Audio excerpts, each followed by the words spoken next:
Hey there, Moki here. Today I'm going to be continuing on where I last left off from your importing methods, right? Basically, this is Live2d, right? I'm going to be enabling this and go to help, display operation. This is what you can use so that you can see what I am doing here. Wheel up, wheel down, click and dragging, right? This blue box here is going to be useful for selecting stuff, right? I'm holding middle mouse button. You can hold spacebar and clicking and dragging, right? When you're navigating, you can also hold control and spacebar and wheel up, click and drag, right? To zoom in and zoom out.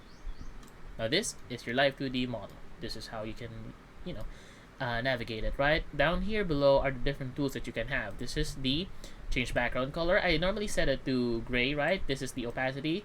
This is what you will normally see when you're not doing anything. So I want you to change the opacity from here to here. Click OK. This is your zoom in, right? And zoom out, right? This is your 1:1. This is your see all full model. And these are your different tools, right?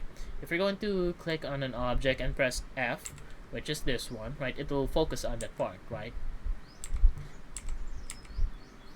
Next up, we have this tool here, which is called reflect view. It's mostly just changing your view on it.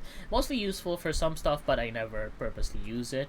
This is onion skin, right? This is what you can use to see the different onion skins of parameters later on when I'm going to be teaching you that. This is how you can record some things with your Live2d, right? This is normally used for animation, right? But I don't use it. You don't use it either because it's kind of iffy, right? This is more multi-view, right?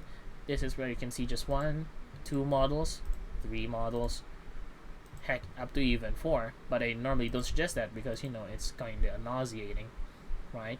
It'll open up different instances of your own Live2d, right?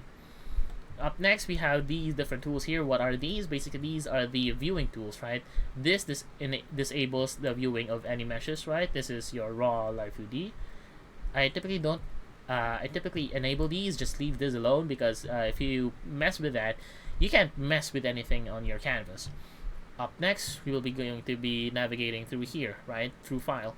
This is where you can typically open, import, save as, apply template, right? Go to your settings here, change your keyboard shortcuts. This is the most useful part, right? Because I typically use my own shortcuts. My personal shortcuts here are W for create warp deformer, R for reflect motion for parameters, for what you call this thing, for, where's the last part here? This one. I can add temporary path deformation, right, which is this one, this tool right here. Highly useful if you just want one-time parameters, right? Up next, we have an edit here: undo, redo, cut, copy, paste, delete, copy parameter value, and paste parameter value. This is very useful for when you're copy pasting it on parameters. Later on, I'll be teaching you that. We have show here. Show, this is the most important one that I had come to discover because a friend of mine named Jun Minami, I will link you their thing below, has shown me that you can use guide for your model, right? This is first show grid. This is the basic one. This is just the normal grid. I typically don't use that. What I instead use, right, is go to show, right? Show guide, right, and go to guide settings. This is where you can add your guide. You can see or edit your guide, right? But personally, for me, I just use right click, right? This is where you can access some of your other tools, right? Where you can select a part. This is the art mesh for that part, that mesh for that part, right? So click on it, add the guide for it, horizontal or vertical. I typically add one horizontal here because I'll be using that for reference for the face, right? Up next, we can change some things, right? You can move around your tabs here and there, right? I typically use that so that I can have a better workflow. I put it in the center because it is the most comfortable to me. Find your own comfortable part when you're rigging something, right? This is my most comfortable part when I'm workflow, right? These are your different tools. Edit level, right? Edit level 1, 2, and 3. These will be useful later on when I'm talking about deformers. And these are your tools, right? Creating your texture atlas, mesh manually, deformers, your other tools, deform path edit, and deform brush tool, right? I'm going to be teaching you those things, right?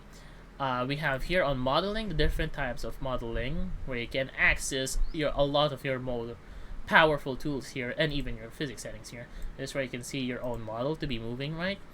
And we have here on window, which you can change your workspace, right? From deformer, I typically just keep deformer inspector, tool details, and parameters on because they are the most useful part of the model. You can see the other ones when you're switching the different modes, right? Animation to model.